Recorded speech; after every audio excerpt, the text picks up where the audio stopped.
Hello दोस्तों, welcome to BPSC simplified. मेरा नाम है आलोक रंजन सिंह और आज के इस पर्टिकुलर वीडियो में हम डिस्कस करने वाले हैं गांधीयन एरा। जी हाँ, घटना चक्र के हम मॉडर्न हिस्ट्री डिस्कस कर रहे हैं और मॉडर्न हिस्ट्री का भी एक मोस्ट इम्पॉर्टेंट पार्ट है गांधीयन एरा 1915 टू 1947। यानी कि गांधी जी जब साउथ अफ्रीका से भारत आए और उसके बाद देश की आज़ादी तक के जो भी इवेंट्स हैं हमारे मॉडर्न हिस्ट्री में उस पे हम एमसीक्यू डिस्कस कर रहे हैं। और ये आज का जो वीडियो होगा ये आखिरी वीडियो होगा, इसके साथ हम गांधीयन एरा ख़त्म कर चुके होंगे।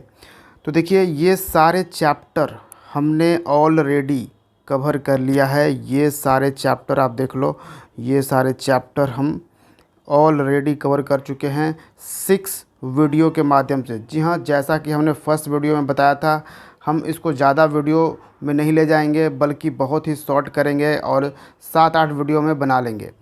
तो देखिए, ये 6 वीडियो ऑलरेडी हमने प्रोवाइड कर दिया है और आज का ये वीडियो 7वां वीडियो होगा और ये लास्ट वीडियो है गांधीयन एरा का। और इसके साथ हम गांधीयन एरा समाप्त कर चुके होंगे।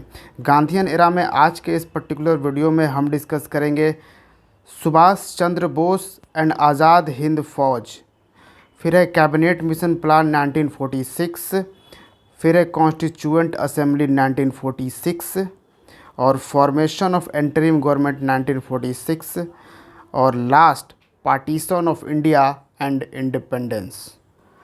तो ये 5 चैप्टर हम आज डिस्कस करने वाले हैं। उससे पहले मैं आपको एक टाइमलाइन दिखाना चाहता हूँ ये गांधीयन एरा का।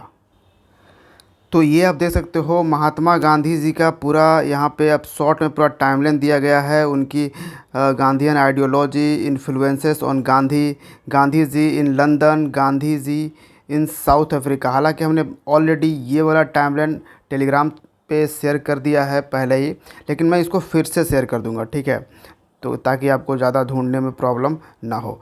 तो यहाँ पे आप देख सकते हो, ये तो पहले ईयरली लाइफ के बारे में यहाँ पे आपको दे दिया गया है और फिर जो हम गांधीयन एरा पढ़ रहे हैं उसका टाइमलाइन आपको पूरा दे दिया गया है, जिससे कि आप यहाँ पे समझ पाओगे।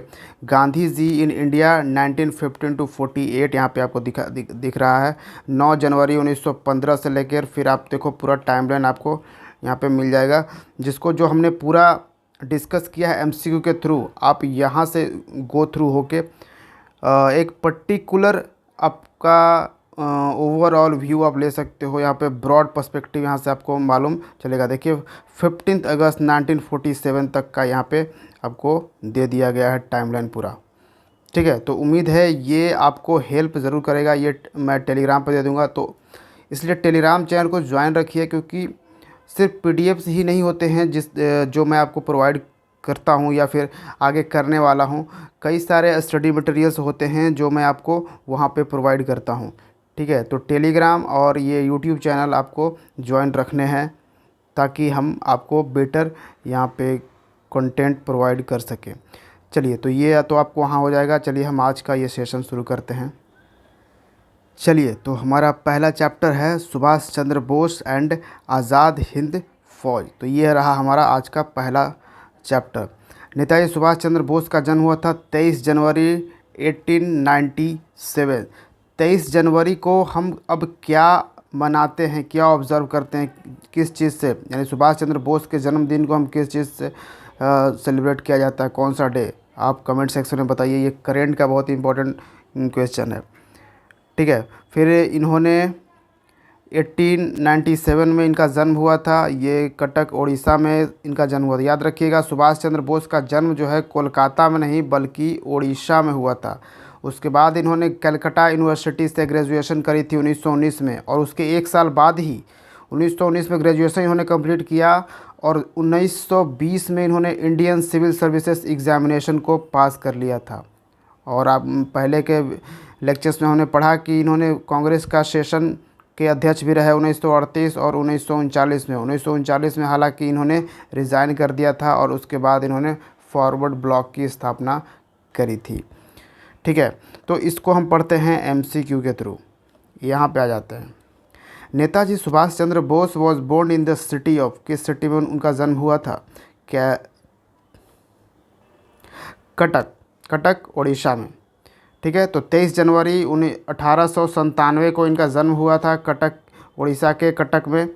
और इन्होंने कलकत्ता यूनिवर्सिटी 1919 में ग्रेजुएशन करी। ICS Indian civil services examination इन्होंने पास किया 1920 में। ठीक है।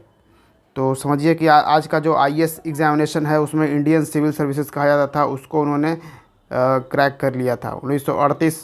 1939 में ये प्रेसिडेंट रहे कांग्रेस के। फॉरवर्ड ब्लॉक 1939 में इन्होंने इसका इस्टेब्लिशमेंट करी। और वो फिर भाग गए थे जर्मनी 1942 में। 1943 में इन्होंने लीड किया Azad Hind Fauj, and he is better known as Netaji के नाम से भी उन्हें जाना जाता है। और देखिए, आज़ाद हिंद फ़ौज का स्थापना इन्होंने नहीं किया था, इस्टेब्लिशमेंट नहीं किया था, बल्कि आज़ाद हिंद फ़ौज का एक बार इनको कमांड मिला था इसका। ठीक है। आगे के हम एमसीक्यू के थ्रू उसको भी देखेंगे। तो आ जाइए, विच party was founded by Subhash Chandra Bose in the year 1939 after the broke away from the Congress. अब कांग्रेस से उन्होंने रिज़ाइन कर दिया था, क्योंकि 1939 में जब त्रिपुरी क्राइसिस हुआ था, त्रिपुरी सेशन में वो अध्यक्ष बन गए थे और गांधी जी नाराज़ हो गए थे, तो इसके लिए इन्होंने फिर रिज़ाइन कर दिया। ठीक है। जब रिज़ाइन कर दिया उसके बाद उसके अध्यक्ष कौन बना था कांग्रेस का उस सेशन का? डॉक्टर राजेंद्र प्रसाद। और फिर सुभाष चंद्र बोस 1939 में एक पार्टी का गठन करते हैं जिसका नाम है forward block. Option D the right answer. ये था Tripuri crisis. Subhash Chandra Bose had founded forward block. किस ईयर में उन्होंने फॉरवर्ड ब्लॉक को फाउंड किया था? 1939 में। Option D the right answer. Forward Bloc को किसने बनाया था? Subhash Chandra Bose. Option A the right answer. Subhash Chandra Bose ने फॉरवर्ड ब्लॉक को किस साल में फाउंड किया? 1939 में।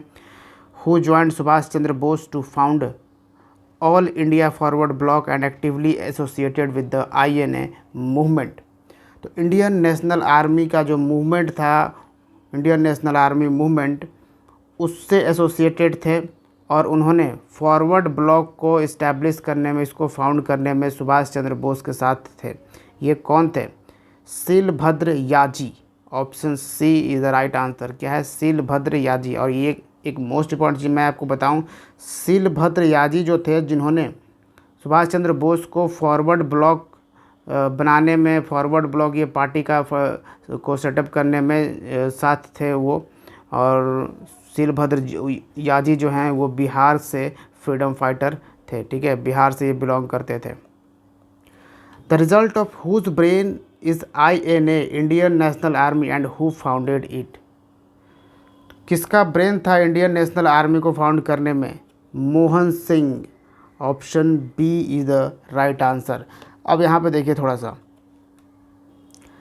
जब ये क्वेश्चन आएगा जिसमें कि मोहन सिंह मेंशन्ड होगा, तो मोहन सिंह भी यहाँ पे सही आंसर होगा कि INA इंडियन नेशनल आर्मी के का पीछे ब्रेन चाइल्ड इसको किसने फाउंड किया था? तो मोहन सिंह। ये कई सारे एग्जामिनेशन देता, BPSC भी इसको माना है और IAS एग्जामिनेशन यानी UPSC भी इस आंसर को माना है। लेकिन अगर इसके साथ और अगर नाम आपको मिल जाता है, जैसे, क्योंकि जो मेन अगर देखा जाए कि INA यानी इंडियन नेशनल आर्मी के फाउंडेशन के पीछे का ब्रेन चाइल्ड दिमाग किसका था?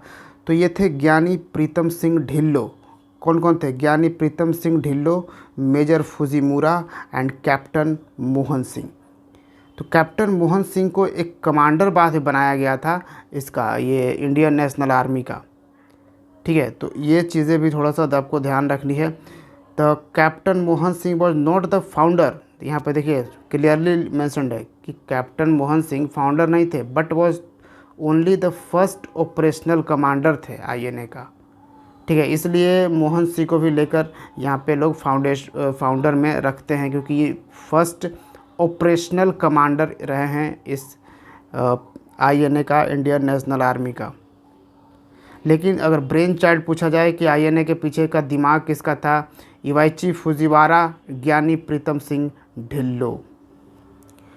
अब यहाँ पे आप बता पाओगे INA was brain child of Indian national army. Brain child किसका था?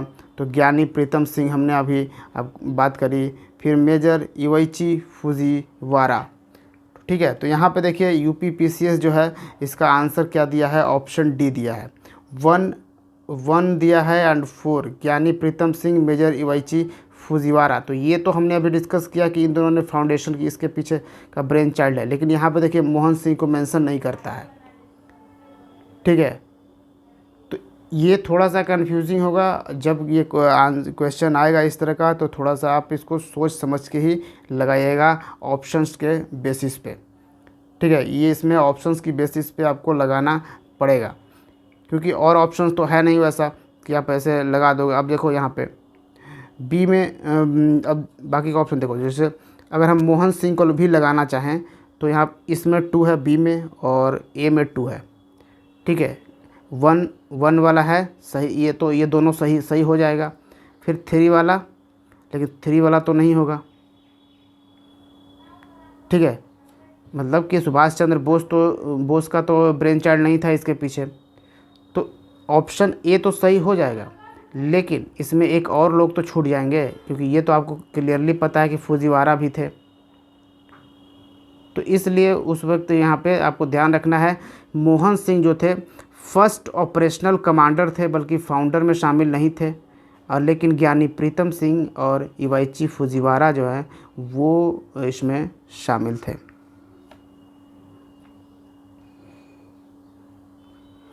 Who suggested the idea of Indian national Army? Idea Mohan Singh. Giani Pritam Singh and major Iwaichi Fujiwara have not been mentioned in the option. The right answer is captain Mohan Singh. तो देखिए UPPCS हो, BPSC हो, सब इस तरीके से इस आंसर का इस क्वेश्चन का आंसर ले रहा है।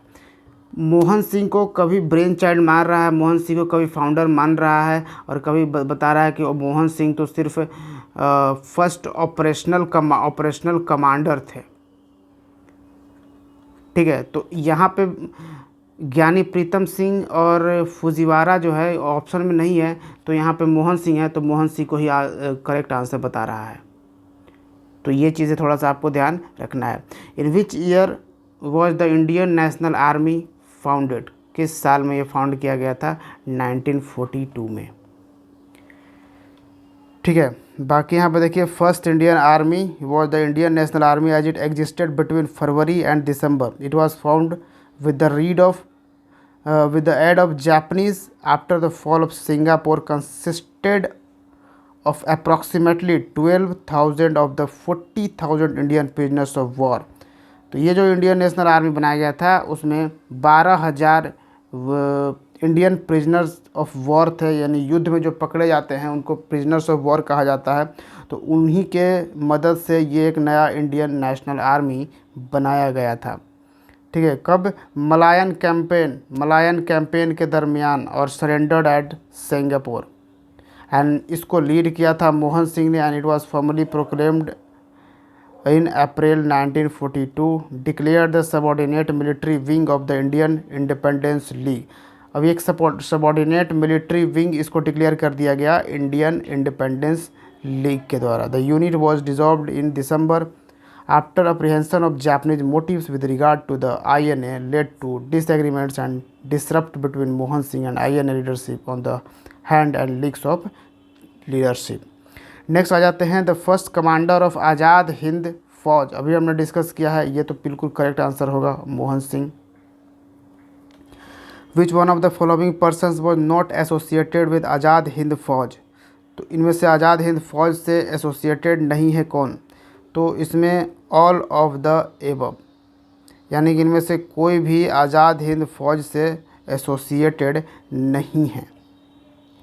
ठीक है, फिर है organisation of Azad Hind Fauj was declared on. आज़ाद हिंद फौज का ऑर्गेनाइजेशन कब डिक्लेयर किया गया? 21 अक्टूबर 1943 को। Option C the right answer. तो Rash Behari Bose handed over the charge of INA to Subhash Chandra Bose. अब यहाँ पर देखिए सुभाष चंद्र बोस को INA का चार्ज जो है, यानी इंडियन नेशनल आर्मी का चार्ज सुभाष चंद्र बोस को किसने दिया था? Rash Behari Bose. Subhash Chandra Bose announce the establishment of provisional government of free India. ये सुभाष चंद्र बोस ने अनाउंस किया था कि हम प्रोविजनल गवर्नमेंट यहाँ पे फ्री इंडिया का इस्टेब्लिश कर रहे हैं। तो ये 21 अक्टूबर 1943 को इस्टेब्लिश किया था। Option A is the right answer. At that time Singapore island was a part of British Malay. जो सिंगापुर है वो भी ब्रिटिश मलाय के यहाँ पे पार्ट था। एंड वेयर वॉज आज़ाद हिंद फौज सेटअप इन 1943 में। 1943 में आज़ाद हिंद फौज कहाँ पे सेटअप किया गया था? मलाया में, ठीक है, याद रखिएगा मलाया में। The Indian Independence League as National Army at that time Singapore island was a part of British Malay. तो वही मलैंड आइलैंड का ही पार्ट था Singapore island. Which Indian revolutionary helped Subhash Chandra Bose in the establishment of Azad Hind Fauj. किस इंडियन रेवोल्यूशनरी ने ये मदद किया था? रास बिहारी बोस ने। The head office of Azad Hind फौज कहाँ पे सिचुएटेड है? रंगून, म्यांमार में था। हु सेड तुम मुझे खून दो मैं तुम्हें आज़ादी दूंगा, ये कहा था सुभाष चंद्र बोस ने। काफ़ी फेमस है।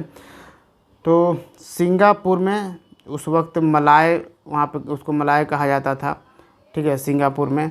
Subhash Chandra Bose while motivating his soldiers said, friends my comrades in the war of liberation, today I demand of you one thing above all, I demand of you blood. It is blood alone that can avenge the blood that the enemy has spilled. It is blood alone that can pay the price of freedom. Give me blood, I promise you freedom.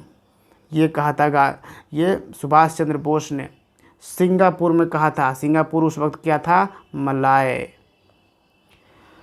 During the Indian freedom struggle, who of the following raised an army called Free India Legion? अब ये देखिए, freedom struggle के time में किसी ने एक army बनाया था जिसको कहा जाता था फ्री इंडियन लीजन। किसने बनाया था? सुभाष चंद्र बोस ने। तो सुभाष चंद्र बोस जो थे वो जर्मनी पहुँचे 3 अप्रैल 1941 को। उन्होंने जर्मनी में द फ्री इंडिया सेंटर का इस्टेब्लिशमेंट किया, वहाँ पे फाउंड किया फ्री इंडिया सेंटर। किसके हेल्प से? With the help of German foreign ministry after 6 month. Subhash Chandra Bose raised an army of 10,000 prisoners of Rommel battle in North Africa. This is known as the free Indian legion. अब North Africa में इन्होंने 10,000 से ज़्यादा जो है वो prisoners को, यानी कि कैदियों को, रोमेल बैटल के कैदियों को लाया। इसके लिए उसी को कहा जाता है the free Indian legion. Who among the following establish Rani Lakshmibai regiment? किसने इस्टेब्लिश किया था? सुभाष चंद्र बोस ने रानी लक्ष्मीबाई रेजिमेंट इसमें किया था। और इस Rani of Jhansi regiment was the women's regiment of the Indian national Army during the Second World War. और सेकेंड वर्ल्ड वॉर के टाइम में जो इंडियन नेशनल आर्मी थी, जिसको अब सुभाष चंद्र बोस लीड कर रहे थे, उनका ही, यानी इस इंडियन नेशनल आर्मी का ही एक रेजिमेंट था रानी ऑफ झांसी रेजिमेंट, जो कि विमेन के लिए भी था, ठीक है, ये याद रखिएगा। फिर इंडियन नेशनल आर्मी के पास अलग दूसरे बटालियन भी थे। ये जो ग्रुप था इंडियन नेशनल आर्मी के नाम से, ठीक है, इंडियन नेशनल आर्मी में ज़्यादातर जो थे वो वॉर प्रिजनर थे, जिन्हें वॉर में धर लिया गया था, पकड़ लिया गया था। उन्हीं को आज़ाद करके यहाँ पे सबको एक इकट्ठा किए थे सुभाष चंद्र बोस, और ये आर्मी बनाई थी। तो इस आर्मी में दूसरे बटालियंस भी थे, जैसे सुभाष ब्रिगेड के नाम से, नेहरू ब्रिगेड, गांधी ब्रिगेड। मतलब इसी का एक ब्रांच इधर चल रहा था, जिसे दूसरे लोग लीड कर रहे थे। Who among the following called Subhash Chandra Bose as Desh Nayak? किन्होंने कहा था ये सुभाष चंद्र बोस को देश नायक? तो देश नायक कहा था रविंद्रनाथ टैगोर को। Option C is the right answer. और जननायक किसे कहा जाता है? जननायक किसे कहा जाता है? कमेंट सेक्शन में आप बताइए, ठीक है, क्योंकि उन्हें भारत रत्न से भी नवाजा गया है इस साल। तो देश नायक और नेशनल लीडर नेताजी के नाम से इन्हें बुलाया जाता था। महात्मा गांधी महात्मा गांधी। देश नायक तो रविंद्रनाथ टैगोर ने कहा था ना सुभाष चंद्र बोस को। सुभाष चंद्र बोस को महात्मा गांधी जी ने क्या कहा था? पैट्रियोट ऑफ पैट्रियोट, ठीक है, देशभक्तों में देशभक्त कहा था महात्मा गांधी ने। हु गेव द स्लोगन जय हिंद, जय हिंद का स्लोगन किसने दिया? सुभाष चंद्र बोस। आज़ाद हिंद फौज डे ऑब्जर्व किया जाता था कब? 12 नवंबर 1945 को। क्यों? Azad Hind Fauj was observed on 12 November 1945 while from 5 November to 11 November soldiers of Azad Hind Fauj PK Sahgal, Shahnawaz and Guru Bakhsh Singh Dhillon was prosecuted. तो इन लोगों को फांसी की सज़ा दे दी गई थी, इसीलिए आज़ाद हिंद फौज यहाँ पे 12 नवंबर को ऑब्जर्व किया जाता है, क्योंकि 5 नवंबर से 11 नवंबर के बीच में इन लोगों को फांसी दे दी गई थी, उसको ब्रिटिशर्स ने फांसी दे दिया था। फिर है कि विच सोल्जर ऑफ आज़ाद हिंद फौज के कौन से सोल्जर वो सेंटेंस टू 7 ईयर्स इम्प्रिजनमेंट हुआ था, उन्हें 7 साल का जेल हुआ था? वो थे Rashid Ali. Option C the right answer. आप अगर देखो तो 1945 का साल था। Rashid Ali, colonel Guru Bakhsh Singh Dhillon, colonel Prem Kumar Sahgal and general Shahnawaz Khan को ब्रिटिश फोर्सेस ने अरेस्ट कर लिया था और इन सब को रेड फोर्ट दिल्ली में भेज दिया गया था। किस लिए? कोर्ट मार्शल इन लोगों पे किया था इन्होंने। After the end of the war colonel Guru Bakhsh Singh Dhillon, colonel Prem Kumar Sahgal and general Shahnawaz Khan were put to trial in Delhi for waging war against the British empire.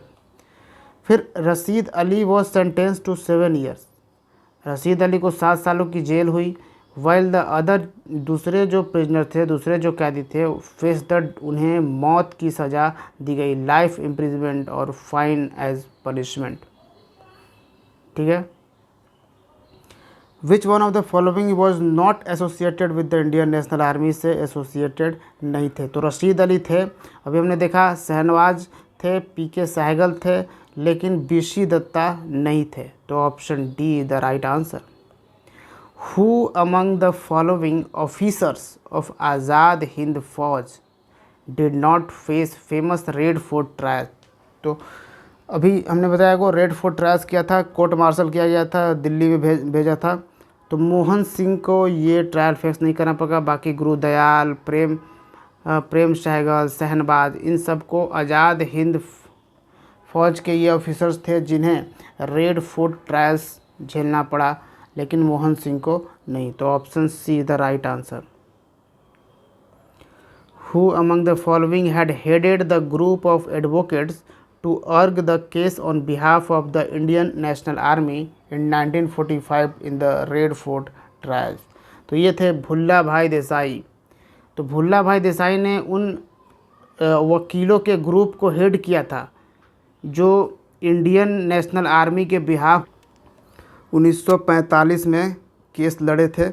यानी कि रेड फोर्ट जो ट्रायल्स हुआ था, सभी लोगों को फांसी दे दी गई थी। आईएनए के जो भी ऑफिसर्स थे उन्हें फांसी दी जा रही थी, तो उनके लिए ही केस लड़ रहे थे। उसका हेड थे Bhulabhai Desai. Option A is the right answer. Who among the following was the advocate at the famous INA trial? तो फेमस आईएनए ट्रायल एडवोकेट कौन थे? Bhulabhai Desai. Option D is the right answer. Who among the following advocates had appeared for the INA trials at Delhi in 1945 to 46? Bhulabhai Desai. Option B the right answer. The trials of officers of the INA was held in, कहाँ पे हुआ था? Red fort Delhi में। The famous INA trials took place in the red fort Delhi 1945 में। यहाँ पे आते हैं कि who among the following has pleaded on the side of the Indian national army officers in their red fort trial? तो ये sir TB Sapru. Option D is the right answer.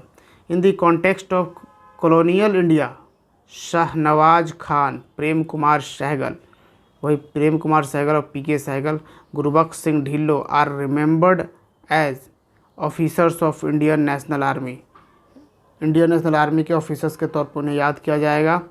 And who among the following had not advocated in INA red for trial in 1945। ये कौन नहीं थे? तो ये सरदार वल्लभ भाई पटेल जो है वो INA रेड फॉर ट्रायल 1945 में एडवोकेटेड नहीं थे। फिर आपका नेक्स्ट सवाल है, at the Congress working committee meeting at Allahabad who of the following members was able to secure majority for his plan of a guerrilla war against Japanese due to India's unequivocal stand against Nazism, fascism and imperialism।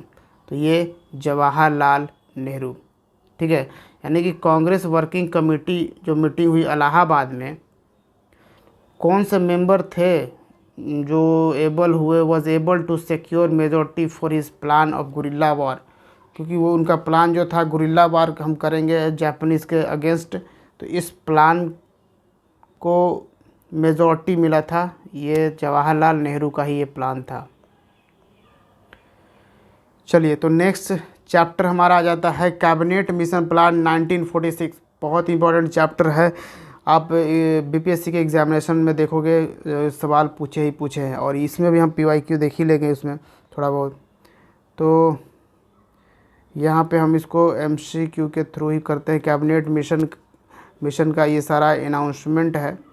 ठीक है, क्या क्या announcement है वो हम वहाँ पे देखेंगे, क्वेश्चन सॉल्व करते समय। Gandhi ji supported cabinet mission, और गांधी जी ने कैबिनेट मिशन को सपोर्ट किया था एंड कहा था कि said this proposal is the best according to current scenario, it has seed which can free the Indian colony sufferings. चलिए सवाल पे आते हैं, MCQ पे आते हैं। Cabinet mission was presided over, cabinet mission को कौन प्रेसाइड कर रहा था? Sir P Lawrence. Option D is the right answer. यहाँ पे आप देखो क्या नाम था, पैथिक लॉरेंस, इन्होंने ही, और ये सेक्रेटरी ऑफ स्टेट थे, तो ये याद रखिएगा। फिर mister Pethick Lawrence, sir Stafford Cripps और A.V. अलेक्जेंडर, ये 3 लोग थे, तीनों ही आए थे ई कैबिनेट मिशन।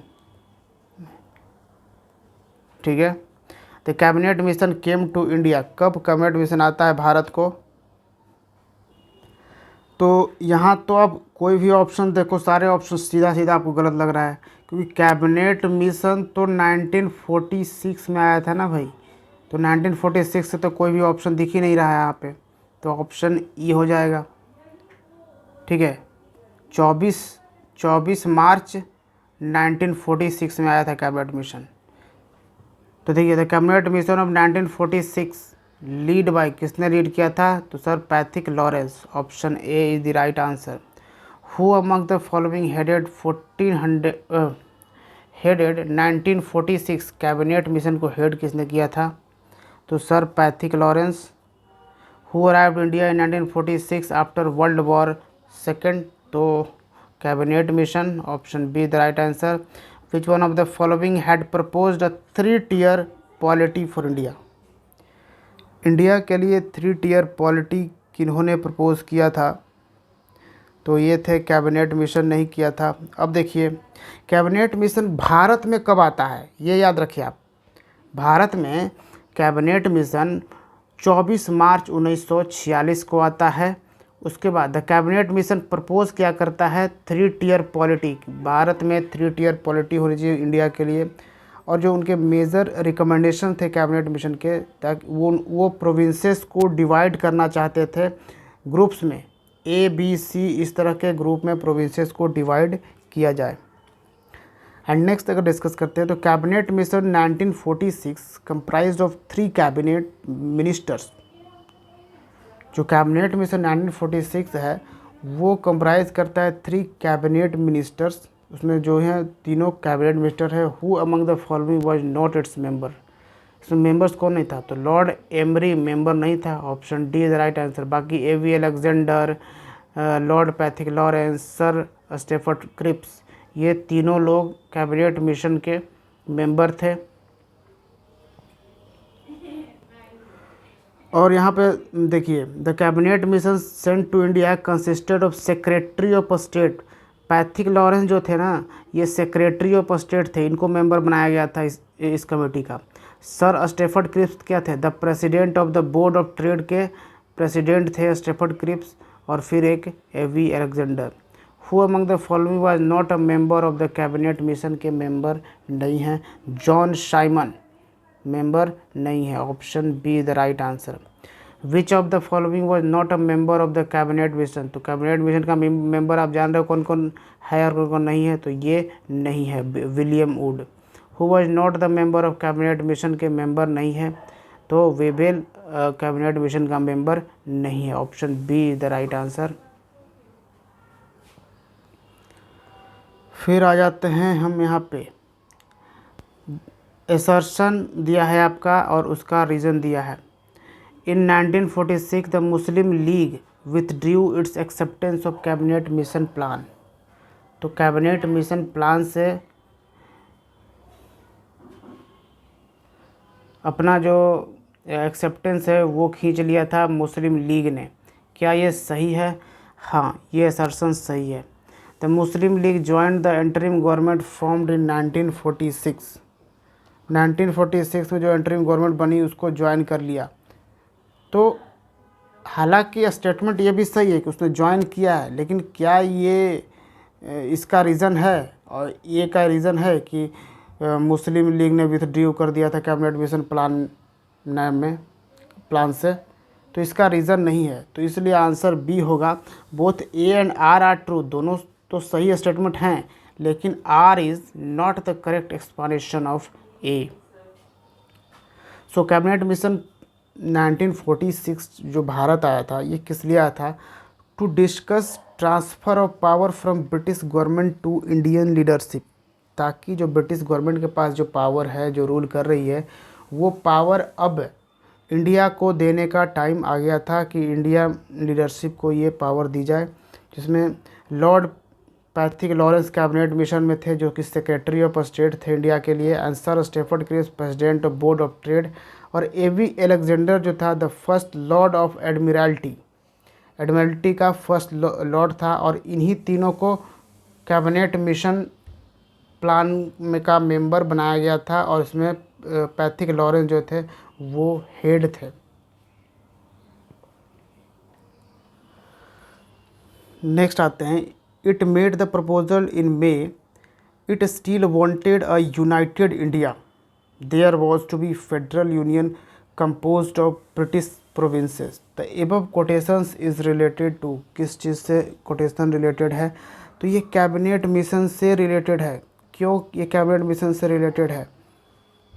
क्योंकि यहाँ पे जो प्रपोजल्स था, इट मेड इट्स प्रपोजल्स इन मे में ये प्रपोजल्स आया, and it still wanted a united India. और यहाँ पे इस प्लान के थ्रू यही कहा गया था कि इंडिया को जो है यूनाइटेड होना चाहिए, बल्कि इसको इधर अलग नहीं करना चाहिए। There was to be federal union composed of British provinces, British provinces से पे फेडरल यूनियन कंपोज्ड था। अब यहाँ पे आप देखो अनाउंसमेंट, ठीक है, the plan to create a united dominion of India as a loose confederation of provinces came to be known by the date of announcement. तो ये जो कैबिनेट मिशन था, ये बेसिकली क्या क्या इसने अनाउंसमेंट करी थी? तो a united dominion of India would be given independent. तो यहाँ कहा गया तो इंडिया यूनाइट तो होगा, यानी इंडिया सेपरेटेड नहीं होगा, लेकिन यहाँ पे हम डोमिनियन स्टेटस दे रहे हैं, ठीक है, ये बोला था। Would be given independence, a united dominion of India would be given independence, आज़ादी दी जाएगी। Muslim League's demand for Pakistan was rejected. एक चीज़ याद रखिए, कैबिनेट मिशन प्लान में मुस्लिम लीग का जो डिमांड था कि पाकिस्तान एज अ कंट्री, अलग कंट्री हमें मिलना चाहिए, इसको रिजेक्ट कर दिया था इस कैबिनेट मिशन प्लान ने। The union should have an executive and legislature constituted from British Indian and state representative, ठीक है। Constituent assembly would be formed with the representatives of state legislature and princely state. जो भी constituent assembly है वो बनाया जाएगा with the representatives of state legislature के जो रिप्रेजेंटेटिव्स हैं और प्रिंसली स्टेट के। आगे देखा जाए तो विच one of the following is not correct about the cabinet mission plan के तहत इसमें से कौन सा करेक्ट नहीं है। तो एक्सेप्टेंस ऑफ प्लान पाकिस्तान, तो जी हाँ, पाकिस्तान को एक्सेप्ट नहीं किया था बल्कि यहाँ पे रिजेक्ट कर दिया था इस प्लान ने। बाकी प्रोविंशियल ग्रुप बनाई गई है, इंटरिम कैबिनेट ऑफ इंडियंस बनी गई है एंड कॉन्स्टिट्यूशन फ्रेमिंग राइट यहाँ पे देने की बात कही गई है इस कैबिनेट मिशन प्लान में। Which one of the following suggested the reconstitution of Viceroy's Executive Council, in which all the portfolios, including that of war members, were to be held by the Indian leaders? अब यहाँ पे किसने ये suggested the reconstitution of the viceroy executive council, कि जो viceroy का executive council है ना, उसको फिर से कॉन्स्टिट्यूट करिए, जिसमें कि portfolios including that of war of members का भी पोर्टफोलियोज़ वहाँ पे इंक्लूडेड होगा और सारे जो भी members were to be held by the Indian leaders में ही ये कॉन्स्टिट्यूट हो। ये कैबिनेट मिशन प्लान था, option D. With reference to cabinet mission which of the following statement is are correct, it recommended a federal government. जी हाँ, ये एक फेडरल गवर्नमेंट रिकमेंड करता था कैबिनेट मिशन प्लान, ठीक है, इम्पॉर्टेंट है, याद रखिएगा। ऑप्शन ए इधर राइट आंसर होगा। फिर है which one of the following leaders of the Congress was totally in favour of cabinet mission plan. जैसे कौन से कांग्रेस का लीडर था जो कि टोटली फेवर में था कैबिनेट मिशन प्लान के? महात्मा गांधी, ठीक है। कैबिनेट मिशन प्लान जो आया उसके फेवर में थे गांधी जी। गांधी जी का कहना था कि it is the best document of British government could have produced in the circumstances. ऐसे सिचुएशन में अगर देखा जाए तो ब्रिटिश गवर्नमेंट का ये बेस्ट डॉक्यूमेंट है। तो गांधी जी एक्चुअली क्या है कि कैबिनेट मिशन प्लान को सपोर्ट करते थे। Which Congress president negotiated with both Cripps mission and Lord Wavell. Cripps mission और लॉर्ड वेबल दोनों से ही नेगोशिएट किया था कौन सा कांग्रेस प्रेसिडेंट? ये थे अबुल कलाम आज़ाद। आपको मैं बता दूं, अबुल कलाम आज़ाद जो थे ये 1940 टू 45 ये कांग्रेस के अध्यक्ष रहे थे, क्योंकि 40 हर साल यानी एनुअल मीटिंग होता था कांग्रेस का और हर साल नए अध्यक्ष चुने जाते थे। लेकिन 1940 से 1945 एक ऐसा टाइम था जब इंडियन नेशनल कांग्रेस ने कोई मीटिंग नहीं करी, इसलिए ये जो अध्यक्ष थे 1940 में जो अध्यक्ष बने वो 45 तक अध्यक्ष रहे और वो थे अबुल कलाम आज़ाद। तो यही निगोशिएट कर रहे थे क्रिप्स मिशन और लॉर्ड वेबल से, ठीक है। ये हम बात कर रहे हैं क्रिप्स मिशन 1942 की बात कर रहे हैं। अभी हम डिस्कस कर रहे हैं जो चैप्टर चल रहा है वो है कैबिनेट मिशन 1946 की हम बात कर रहे हैं। कन्फ्यूज़न नहीं होना चाहिए, अगर कन्फ्यूज़न हुआ है तो पहले के वीडियो देखिए उसको सारा। आप ये जो वीडियो है गांधीयन एरा मॉडर्न हिस्ट्री के नाम से हमने प्लेलिस्ट बना दिया है, तो वो आप चेक कर लीजिए। फिर आइए, हाँ देखिए हमने यहाँ पे जो बताया था। फिर देखिए हु वाज द प्रेसिडेंट, देखिए 1940 टू 46 था, ठीक है। थोड़ा सा यहाँ पे देखिए करेक्ट कर लीजिएगा, 1945 तक नहीं बल्कि 1946 तक वो कांग्रेस के अध्यक्ष रहे थे अबुल कलाम आज़ाद, 1940 से 46 तक। Who was the president of Indian National Congress during the visit of cabinet mission plan. अब यहाँ पे पूछ रहा है कि कैबिनेट मिशन जब इंडिया आया था उस वक्त कांग्रेस का अध्यक्ष कौन था, तो ऑब्वियसली वही आपको बता देना है कि कैबिनेट मिशन कब आया था, ये 1946 में आया था। तो 1946 तक कौन प्रेसिडेंट थे? Maulana Abul Kalam Azad, option C the right answer, ठीक है। चलिए तो अब हम आ जाते हैं अगले चैप्टर में, कॉन्स्टिट्यूएंट असेंबली 1946। अब देखिए आज जब आज़ादी मिलेगी तो आपका एक संविधान होगा, देश का रूल्स एंड रेगुलेशन होगा, उसके लिए कॉन्स्टिट्यूएंट असेंबली चाहिए। एक ऐसा असेंबली चाहिए एक ऐसा बॉडी चाहिए जो देश के लिए रूल्स एंड रेगुलेशन बनाए, जो देश का एक संविधान बनाए, कॉन्स्टिट्यूशन बनाए। तो वही था constituent assembly. The very first idea of constituent assembly was enshrined in Swaraj bill 1895। तो इस आइडिया का ना सबसे पहले स्वराज बिल 1895 में आया था, 1895 में ही, जो कि प्रिपेयर किया गया था बाल गंगाधर तिलक के डायरेक्शंस के अंडर। ठीक है, उसके बाद हम अब आ जाएंगे अपना MCQ पे। ठीक है, which one of the following first mooted the idea of constituent assembly to frame a constitution for India? किसने दिया था? तो कांग्रेस पार्टी 1936 में पहली बार इसका आइडिया दिया था कॉन्स्टिट्यूएंट असेंबली का। तो the idea of constitution of India अगर देखा जाए तो सबसे पहले स्वराज्य विधेयक 1895 में था for the first time, but इसको ऑफिशियली कांग्रेस ने 1936 के फैजपुर सेशन में एक्सेप्ट किया officially. The constituent assembly that framed India's constitution was set up under the cabinet mission plan. तो कैबिनेट मिशन प्लान के तहत ही तो, कैबिनेट मिशन प्लान ही तो बताया था कि कॉन्स्टिट्यूएंट असेंबली उसी ने तो सेट किया था यहाँ पे, कैसे किस आधार पे यहाँ पे कॉन्स्टिट्यूएंट असेंबली जो है वो सेट किया जाएगा। ठीक है, तो ये कौन था? कैबिनेट मिशन प्लान के तहत ही सेट किया गया था। तो constituent assembly was founded under cabinet mission. The president of cabinet mission declared that the main purpose of this mission was to make constitution committee for constitutional reforms in India.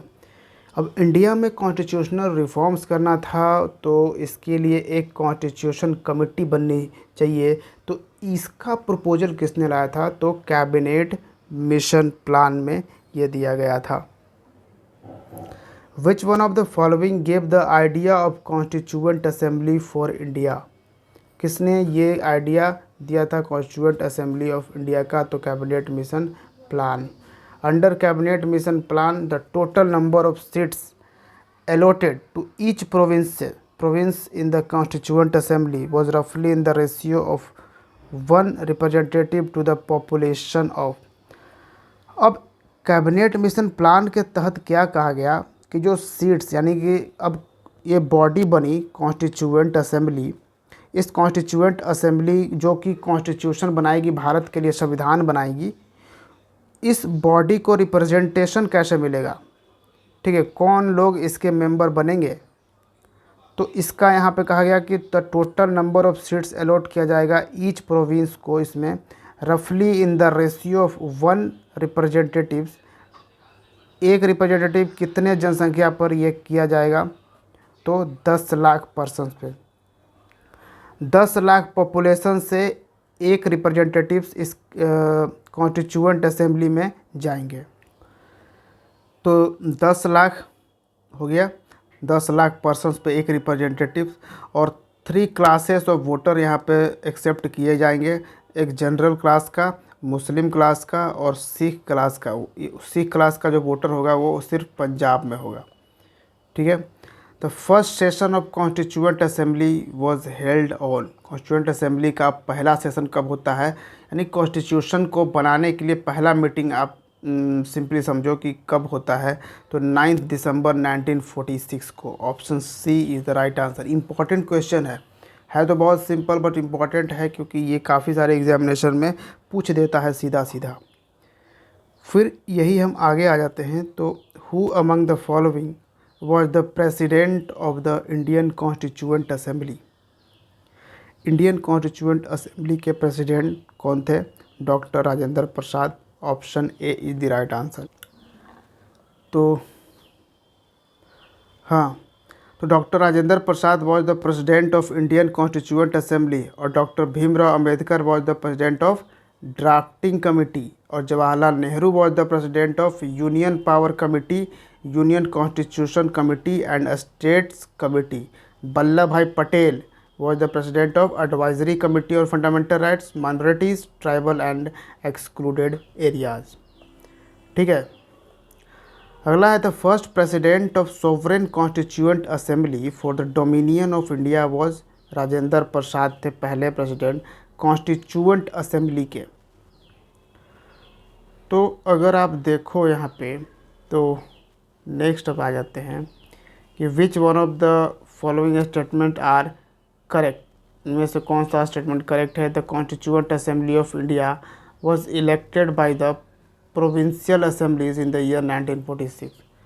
तो जो constituent assembly India का था वो किसके द्वारा elect किया गया.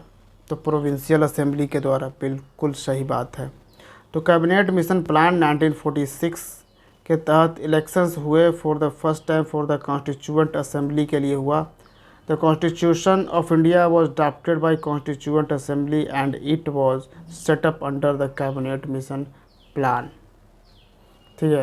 The total membership of Constituent Assembly के जो टोटल मेंबर थे 389 थे, जिसमें से 292 स्टेट को रिप्रेजेंट कर रहे थे, 93 जो है वो प्रिंसली स्टेट को रिप्रेजेंट कर रहे थे और 4 जो थे वो चीफ कमिश्नर्स प्रोविंसेस को, दिल्ली के चीफ कमिश्नर प्रोविंसेस को रिप्रेजेंट कर रहे थे.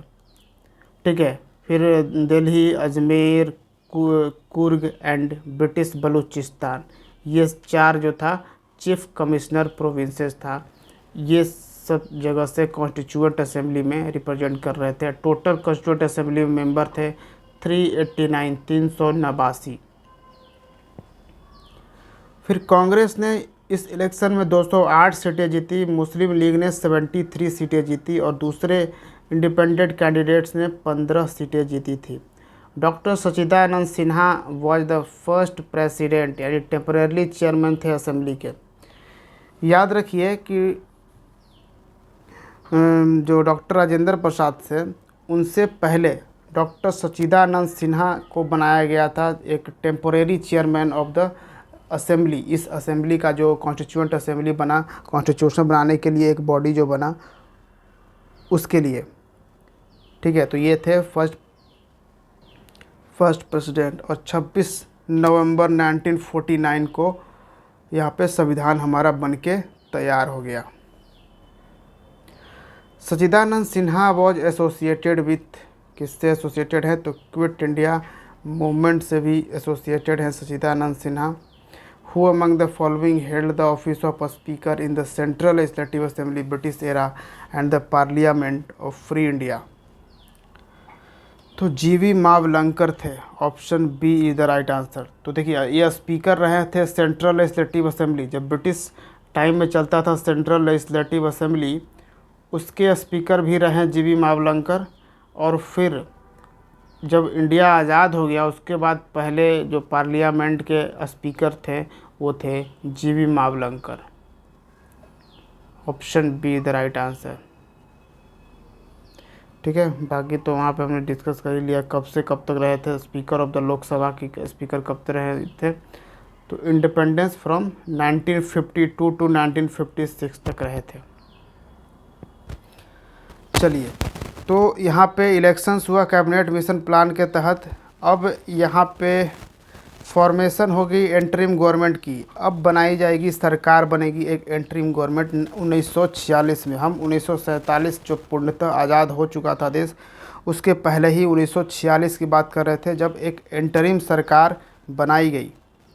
12 अगस्त 1946 को Lord Wavell invited Congress president Jawaharlal Nehru to form the interim government. Lord Wavell ने इनवाइट किया जवाहरलाल नेहरू को. तो ऑन 2 सितंबर 1946 first interim government of India was formed in which Muslim League didn't participate in the beginning. तो 2 सितंबर 1946 को पहला भारत सरकार का एंटरिम गवर्नमेंट बनता है. ठीक है. एंटरिम सरकार बनती है, पहला एंटरिम सरकार भारत की. लेकिन इसमें इस सरकार में मुस्लिम लीग जो है वो अलग रहती है, वो शुरुआत में पार्टिसिपेट नहीं करती है. हालांकि कुछ टाइम बाद मुस्लिम लीग भी कुछ कुछ ज्वाइन कर लेती है। ठीक है, अब यहाँ पे है हमारा MCQ। Who headed the interim cabinet formed in the year 1946? किसने हेड किया? जवाहरलाल नेहरू ने, ऑप्शन बी। तो accepting the last offer proposed by viceroy Lord Wavell, तो लॉर्ड वेबल ने अपना लास्ट एक ये ऑफ़र दिया था, प्रपोज किया था, जिसको एक्सेप्ट कर लिया गया and formally invited Congress president Jawaharlal Nehru को सरकार बनाने के लिए बोला गया। तो the first interim government under the leadership of Jawaharlal Nehru was announce on 24 अगस्त 1946। 24 अगस्त 1946 को अनाउंस कर दिया गया और 2 सितंबर 1946 को सरकार एंटरिम सरकार बन गई और लीग मुस्लिम लीग जो है उसने पार्टिसिपेट नहीं किया।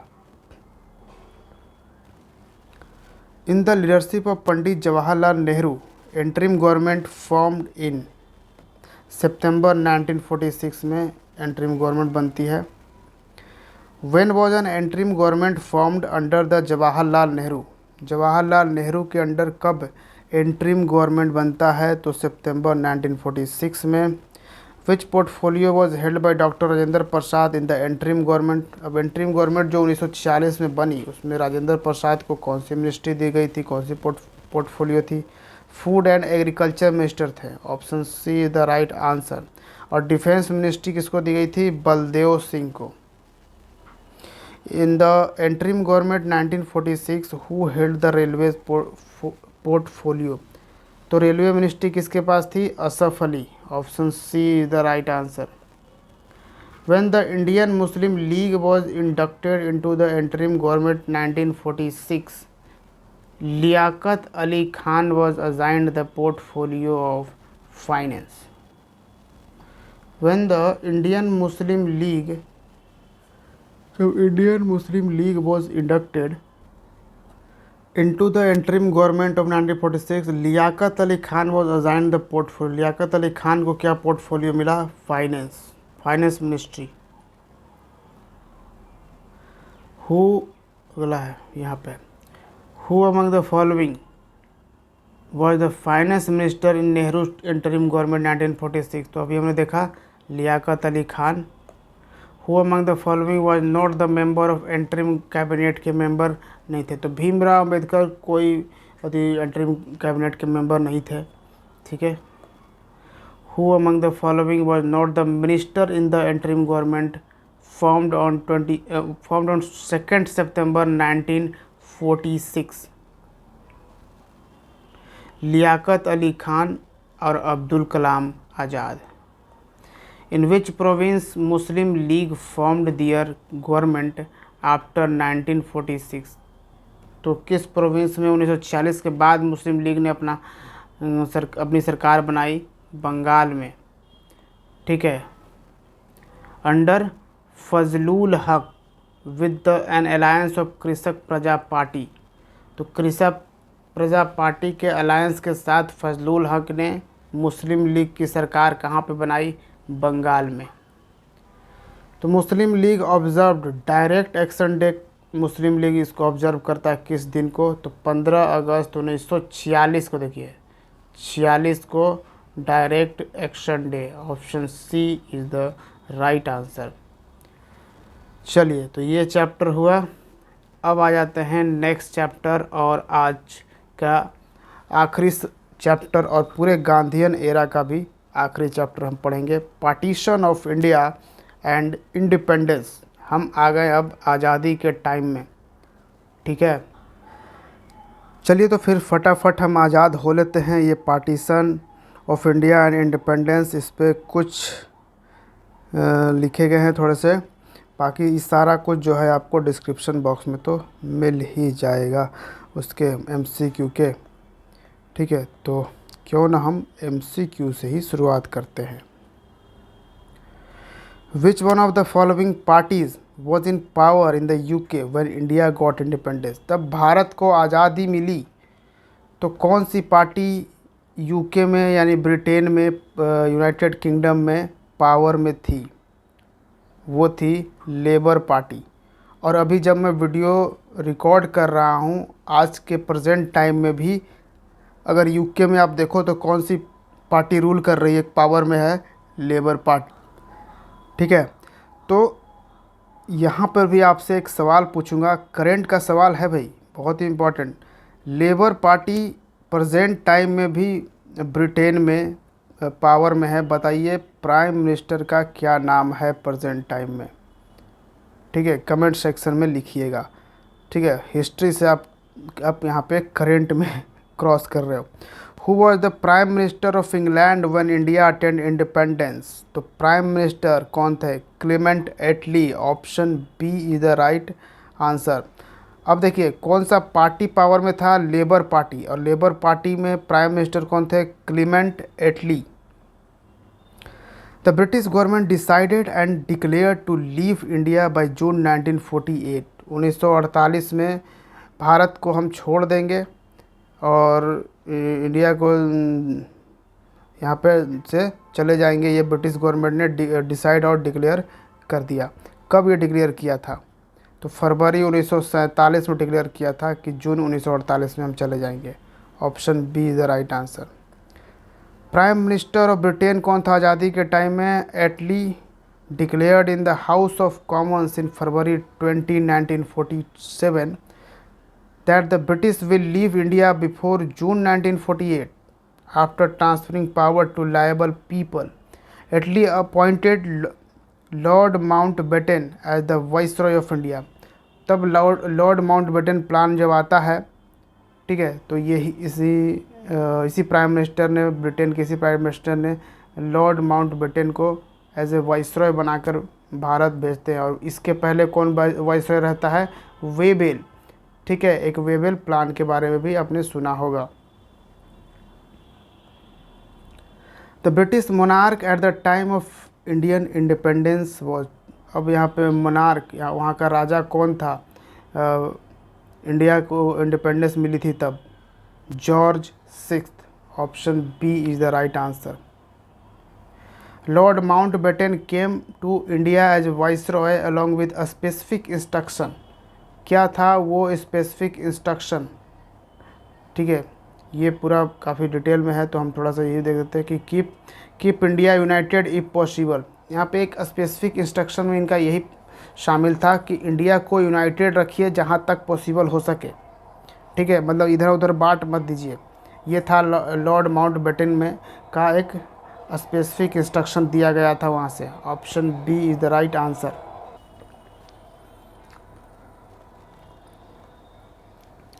विच plan became the platform of Indian independence? कौन सा plan? Mountbatten plan. Lord Mountbatten India आया मार्च 1947 को विद द पर्पस, क्या पर्पस लेके? कि इंडिया को कंप्लीट इंडिपेंडेंस दे दिया जाएगा। और उसने डिसाइड किया 15 अगस्त 1947 को एक डेट, जिस डेट को पावर ट्रांसफ़र किया जाए इंडियंस को। नेक्स्ट आइए, the Mountbatten plan become the basis for partition of the country. Option C the right answer. Mountbatten plan provided for a referendum in which the following province. कहाँ पे referendum provide किया था? तो सभी में, सिंध में, Balochistan, north West Frontier province में ये रेफरेंडम दिया गया कि आप किस के साथ रहना चाहते हो, इंडिया के साथ और पाकिस्तान के साथ। ठीक है, यहाँ पे माउंटबेटन प्लान 3 जून 1947 का ये कुछ पॉइंट्स है। इसमें इस पॉइंट में कुछ इंपॉर्टेंट पॉइंट ये था कि Sindh would take its own decision, Sindh अपना डिसीजन लेगा। Referendum in North West Frontier Province and Sylhet district of Bengal would decide the fate of this areas. फिर है कि since the Congress had considered a unified India all their other points would be met. क्योंकि कांग्रेस ने ये consider किया है कि एक यूनिफाइड इंडिया होना चाहिए, तो उनके सारे पॉइंट जो है वो यहाँ पे मिलने चाहिए, ताकि independence for princely states ruled out, they would either join India और पाकिस्तान। तो इंडिपेंडेंस ऑफ प्रिंसली स्टेट जो है वो उसको रूल्ड आउट कर दिया गया। इंडिपेंडेंस फॉर बंगाल भी रूल्ड आउट कर दिया गया and accession of Hyderabad to Pakistan भी रूल्ड आउट कर दिया गया था। ठीक है, the partition parliament passed the Indian independence act in जुलाई 1948। 1947. Option B is the right answer. The Indian Independence Act 1947 came into force on July 18, 1947. तो इंडियन इंडिपेंडेंस एक्ट 1947, जिसको माउंट बेटन प्लान भी कहते हैं, ये कब फोर्स में आया? तो 18 जुलाई 1947 को ही फोर्स में आ गया था। The formula for transfer of sovereignty to India in 1947 was known as, क्या कहा जाता है? Mountbatten plan. Option C is the right answer. Mountbatten Plan regarding the partition of India was officially declared on June 3rd, 1947. Option D is the right answer. Mountbatten Plan regarding the partition of India was officially declared on 3rd June 1947. तो Mountbatten plan जो है वो उसके तहत क्या कहा गया था कि 3 जून 1947 को हम यहाँ पे आज़ादी जो है, इंडिया का पार्टीशन हो जाएगा, इंडिया दो भागों में बढ़ जाएगा, इंडिया और पाकिस्तान। एसर्शन और reason, Britain made India free in 1947 में ब्रिटेन इंडिया को फ्री कर दिया। Reason, Britain had become weak during the Second World war. तो ये बिल्कुल सही है। 47 में तो आज़ादी हमें मिल गई, ये लेकिन क्यों? क्योंकि दूसरे सेकेंड वर्ल्ड वॉर में ब्रिटेन जो है वो आज बिल्कुल कमज़ोर पड़ गया था, इस कारण भी ये एक रीज़न है। ठीक है, ऐसे रीज़न और भी हैं, लेकिन ये एक रीज़न है। तो डेफिनेटली दोनों ही स्टेटमेंट सही है और करेक्ट एक्सप्लेनेशन भी है। तो option A is the right answer होएगा। फिर है अगला, देखिए, given below are two statements, one labelled as assertion and assertion. तो असर्शन है, रीज़न है the British sovereignty continue to exist in free India. तो ये गलत है। और रीज़न था the British sovereign appointment the last governor general of free India. तो ब्रिटिश सोवरेन ने एक last general governor of free India appoint किया, ये बिल्कुल सही है। तो ऑप्शन डी हो जाएगा। ए इज़ फॉल्स, पहला वाला देखा आपने गलत था, और दूसरा आर इज़ ट्रू। फिर है the Indian independence bill received the royal assent. अब जो इंडियन इंडिपेंडेंस बिल आया, जिसको माउंटबेटन प्लान भी कहते हैं, वो उसको रॉयल एसेंट कब मिला? तो ये मिलता है 18 जुलाई 1947 को। अब यहाँ पे थोड़ा सा समझिए कि द इंडियन इंडिपेंडेंस एक्ट जो था ना, जिसके तहत देश को आज़ादी मिली, जो कि माउंटबेटन प्लान के नाम से भी जाना जाता था, जो माउंटबेटन जो था वाइसरॉय था इंडिया का आज़ादी के टाइम पे। ठीक है, तो उसने ब्रिटिश पार्लियामेंट में, यानी कि नहीं, उसने नहीं, actually the Indian independence act जो है वो ब्रिटिश पार्लियामेंट में, इंडिया में नहीं, ये ब्रिटिश पार्लियामेंट में प्रेजेंट किया गया। कब? 4 जुलाई 1947 को, कि भैया अब ना इंडिया को आज़ादी दे दिया जाए। किस प्राइम मिनिस्टर ने ये लाया था? तो यूनाइटेड किंगडम का उस वक्त प्राइम मिनिस्टर था क्लेमेंट एटली। फिर उसके बाद द इंडियन इंडिपेंडेंस एक्ट जो था वो हाउस ऑफ कॉमन्स में पास किया गया, वहाँ पे ब्रिटिश पार्लियामेंट की हम बात कर रहे हैं, पास किया गया 15 जुलाई 1947 को। ठीक है, ब्रिटिश पार्लियामेंट में 4 जुलाई 1947 को प्रेजेंट किया गया। 15 जुलाई 1947 को ये हाउस ऑफ कॉमन्स, यानी कि यहाँ का जो लोकसभा आप जो कह रहे हो वो वहाँ का हाउस ऑफ कॉमन्स होता था, तो उसमें पास हो गया जुलाई 15, 1947 को। उसके next day House of Lords में भी फिर पास हो गया उसके नेक्स्ट डे में ही। और finally it receives royal asset मिलता है इसको 18 जुलाई 1947 को। ठीक है, तो ये भी ध्यान रखना है। फिर द बाल्कन प्लान आया for fragmentation of India was the brain child of. Balkan plan important है, याद रखिएगा।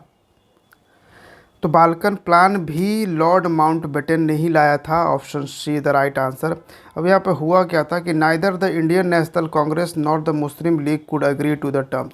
अब कुछ टर्म्स जो हैं वो लॉर्ड माउंटबेटन प्लान में जो लाया था, उससे ना ही इंडियन नेशनल कांग्रेस अग्री थे या ना ही मुस्लिम लीग अग्री था। तो इसलिए एक उन लोगों को सेटिस्फाई करने के लिए एक बाल्कन प्लान लाया गया। जो बाल्कन प्लान के तहत separate dominion for Pakistan, the princely states and the rest of the Britain India, ये कहा गया था। The Indian National Congress agreed in 1947 to the partition of the country mainly because, अब 1947 तक आते आते इंडियन नेशनल कांग्रेस भी इस बात को मानने लगी थी कि ठीक है, चलिए पार्टीशन हो जाने दीजिए, टू नेशन थ्योरी हो जाने दीजिए, इंडिया पाकिस्तान अब बट जाना चाहिए। क्यों? क्योंकि they wanted to avoid large scale communal riots, क्योंकि लार्ज स्केल कम्युनल राइट्स जो हो रही थी उसको अवॉइड करने के लिए। एसर्शन है, रीज़न है, the Indian National Congress accepted the Mountbatten plan. Accept कर लिया था क्या इंडियन नेशनल कांग्रेस ने? तो बिल्कुल एक्सेप्ट कर लिया था, अभी हमने बताया। Reason, it believed in two nation theory. क्या ये सही है कि यहाँ पे टू नेशन थ्योरी में बिलीव करती थी इंडियन नेशनल कांग्रेस? जी नहीं, वो तो इसलिए क्योंकि राइट न छिड़े पूरा, इसलिए ये एक्सेप्ट कर लिया था इंडियन नेशनल कांग्रेस ने। तो ए तो सही है लेकिन आर तो गलत है ना। तो option C, A is true but R is false. Option C is the right answer.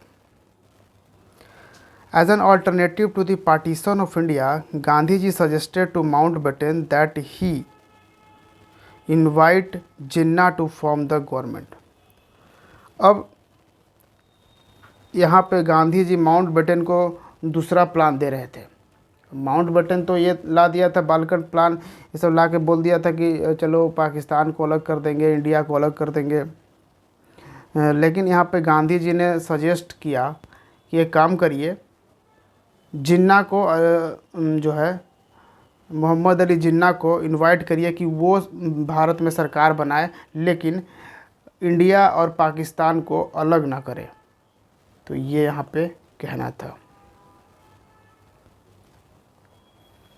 फिर the Radcliffe committee was appointed to demarcate the boundaries between India and Pakistan. तो अब इसी के नाम से हम आज जानते हैं रेड क्लिफ लाइन जो है इंडिया और पाकिस्तान के बीच का जो बाउंड्री है उसको रेड क्लिफ लाइन कहा जाता है।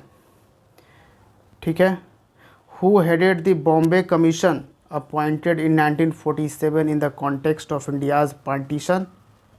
Red Cliff.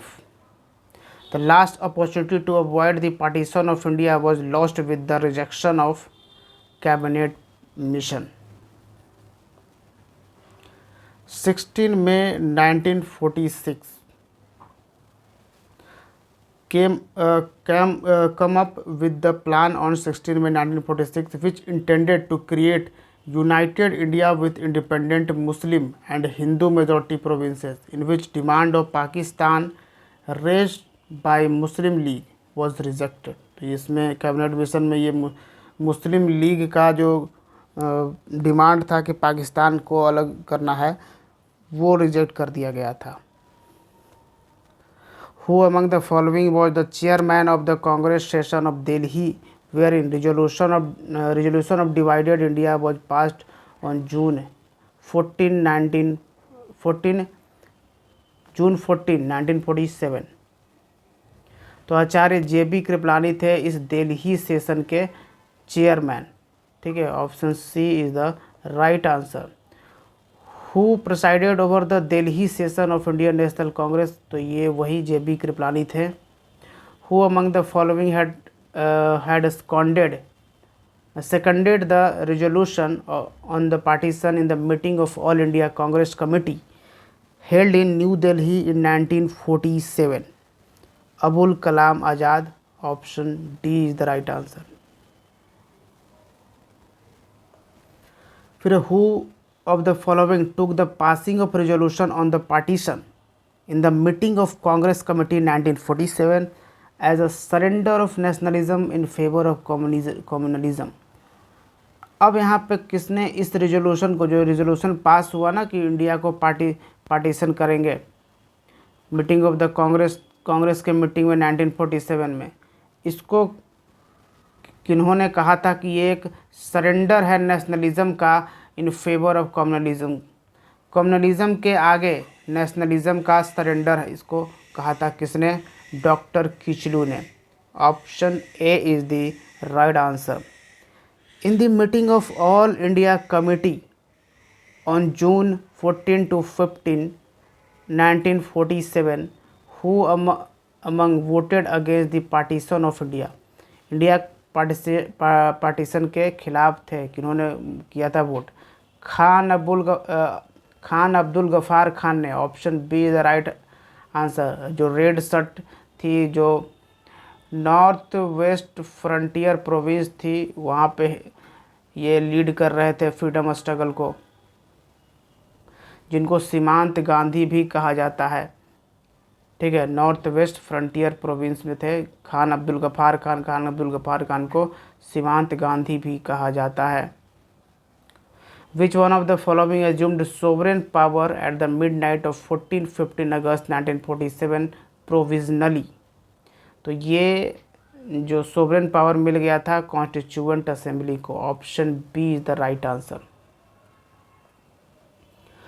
Who sang Hindustan Hamara of Iqbal and Jana Gana मन in the Central Assembly at the midnight of 14-15 अगस्त 1947? 1947 को 14-15 अगस्त के मिडनाइट में, आधी रात में, हिंदुस्तान हमारा का जो ये था गाना, यानी सारे जहां से अच्छा हिंदुस्तान हमारा, और फिर जन गण मन किसने गाया था? तो ये थी MS Subbulakshmi. Option D is the right answer. Who appointed the first prime minister of India? को किसने अपॉइंट किया? तो ऑब्वियसली गवर्नर जनरल जो उस वक्त था। Option A is the right answer. कौन था गवर्नर जनरल? Lord Mountbatten. फिर who was the first governor general of independent India? आज़ाद भारत का पहला गवर्नर जनरल कौन था? Lord Mountbatten. याद रखिएगा, यहाँ पे थोड़ा सा कंफ्यूजिंग होगा आपको।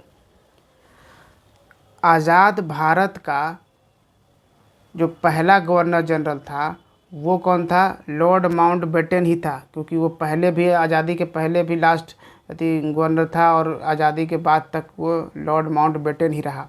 लेकिन अगर आपसे पूछेगा पहला भारतीय जो इंडिपेंडेंट इंडिया का गवर्नर जनरल रहा, तो वो थे सी राजागोपालाचारी, जो कि गवर्नर जनरल रहे 1948 to 50। Was the first Indian governor general of independent India. Who among the following was the first governor general of free India? Lord Mountbatten. Who was the first last governor general of independent India? C Rajagopalachari. फिर है the first Indian to hold office as governor general of independent India, तो Rajagopalachari. The first and the last governor general of India, first and last C Rajagopalachari. ठीक है, तो ये पहले Indian governor general थे independent India के, और ये इसके बाद गवर्नर जनरल का कोई पोस्ट नहीं रहा है, ये लास्ट गवर्नर जनरल भी रह गया, C Rajagopalachari. Last viceroy of India was Lord Mountbatten था, लास्ट वाइसरॉय, उसी को था ये क्लेमेंट एटली ने यहाँ पे माउंटबेटन को भेजा था। Who among the following was the first law minister of India? तो लॉ मिनिस्टर किसे बनाया गया था पहली बार? डॉक्टर भीमराव अम्बेडकर थे। Option B is the right answer. Which one of the following is the correct sequence of persons who occupied the office of President of India right from the beginning? तो ये हो जाएगा राजेंद्र प्रसाद, एस राधाकृष्णन, जाकिर हुसैन और वीवी गिरी। इस तरीके से ये राष्ट्रपति बने थे इंडिया के। पहले राजेंद्र प्रसाद, एस राधाकृष्णन, जाकिर हुसैन और वीवी गिरी। तो यहाँ पे आप देखो 1950 से 1962 तक राजेंद्र प्रसाद रहे, 2 बार रहे थे। फिर सर्वपल्ली राधाकृष्णन 1962 से 1967 तक, जाकिर हुसैन 1967 से 1969 तक, V V Giri was the 4th president of India and 1969 to 1974 तक। Who represented the Indian National Congress in the partition council headed by Lord Mountbatten. किसने रिप्रेजेंट किया था? जवाहरलाल नेहरू और Sardar Patel. Option B is the right answer. The president of Indian National Congress at the time of partition of India कौन थे? JB Kripalani. Congress के अध्यक्ष partition of India, जब India का जब बंटवारा हो रहा था तब JB कृपलानी थे कांग्रेस के अध्यक्ष, और ये नवंबर 1946 टू नवंबर 1947 तक अध्यक्ष रहते हैं। और वो कब बने थे? तो मेरठ के सेशन 1946 के मेरठ सेशन में ये कांग्रेस के अध्यक्ष बने थे। तो याद रखिएगा। और 1946 से पहले कौन थे? तो 1940 से 1946 तक तो थे अबुल कलाम आज़ाद। ठीक है, ये इसमें रहते हैं क्योंकि 1940 से 1946 तक कोई भी एनुअल मीटिंग कांग्रेस का नहीं कंडक्ट किया गया था।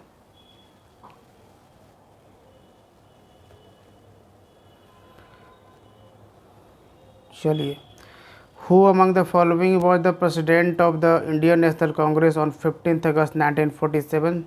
तो JB कृपलानी। ठीक है। Who presided over the 1946 session of the Indian National Congress held in Meerut? किसने प्रेसाइड किया था मेरठ में? ये JB कृपलानी। फिर who was the Congress president at the time of transfer of power in 1947 to India by the British? President Congress के तो वही हैं JB Kripalani. Option D is the right answer. ठीक है, तो याद रखिएगा, बहुत इंपॉर्टेंट है। In August 1947 who of the following leaders did not participate anywhere in independence day celebration? किसी भी इंडिपेंडेंस डे सेलिब्रेशन में कौन सा नेता थे 1947 में जो किसी में कहीं भी पार्टिसिपेट नहीं किए थे? ये थे महात्मा गांधी। जी हाँ, पूरे टाइम जब ये आज़ादी के लिए लड़े, लेकिन जब आज़ादी मिल रही थी उस वक्त ये किसी भी प्रोग्राम में, किसी भी सेलिब्रेशन में पार्टिसिपेट नहीं किए थे। Mahatma Gandhi. Option B is the right answer. January 26, 1950 was chosen for the enforcement of constitution. Constitution के एनफोर्समेंट डे किया गया कि 26 जनवरी 1950 से ना कॉन्स्टिट्यूशन एनफोर्स कर दिया जाएगा। क्यों? क्योंकि कांग्रेस ने 26 जनवरी 1930 में ये डिक्लेयर कर दिया था कि 26 जनवरी 1930 को हम इंडिपेंडेंस डे, पूर्ण स्वराज दिवस मनाएंगे। तो इसी डे को इन्होंने स्पेशल बनाने के लिए ऐसा किया था। तो 1929 का कांग्रेस का लाहौर सेशन हुआ, जहां पे पूर्ण स्वराज और कंप्लीट इंडिपेंडेंस डिक्लेयर किया गया, एक्सेप्ट कर दिया गया कि कांग्रेस का गोल होगा कि हम पूर्ण स्वराज और कंप्लीट इंडिपेंडेंस लेकर रहेंगे। और ये कहाँ पे? On the banks of Ravi नदी। लाहौर में हुआ था, रावी नदी के किनारे। Indian nationalism was the child of British rule. Who made this statement? अब जो इंडियन नेशनलिज्म, इंडिया में जो नेशनलिज्म आया, मतलब राष्ट्रवाद जो आया, वो किसका प्रोडक्शन था, किसके कारण आया? तो ब्रिटिश जो इंडिया में रूल कर रहा था इसके कारण आया। ये किसका कहना था? आर कपलैंड ने बोला था। Option B is the right answer. फिर वही है, who among the following said the most notable achievement of the British rule was the unification of India? तो ब्रिटिश रूल का सबसे बड़ा इम्पॉर्टेंट अचीवमेंट क्या था? कि इंडिया अब यूनाइट हो चुका था, लोगों में एकता की भावना आ चुकी थी। ये किसने कहा था? तो ये कहा था KM पन्नीकर ने। Option A is the right answer. तो ये हो गया पूरा हमारा गांधीयन एरा। ठीक है, उम्मीद है आपको ये पूरा सेशन पसंद आया होगा और आप ये पूरा देख रहे होंगे। तो प्लेलिस्ट हमने क्रिएट कर दिया है, नहीं देखा है तो प्लेलिस्ट में जाइए और ये पूरे को देख लीजिए। चलिए, तो फिर मिलते हैं हम BPSC सिंप्लीफाइड के अगले वीडियो में। Thank you for watching. जय हिंद।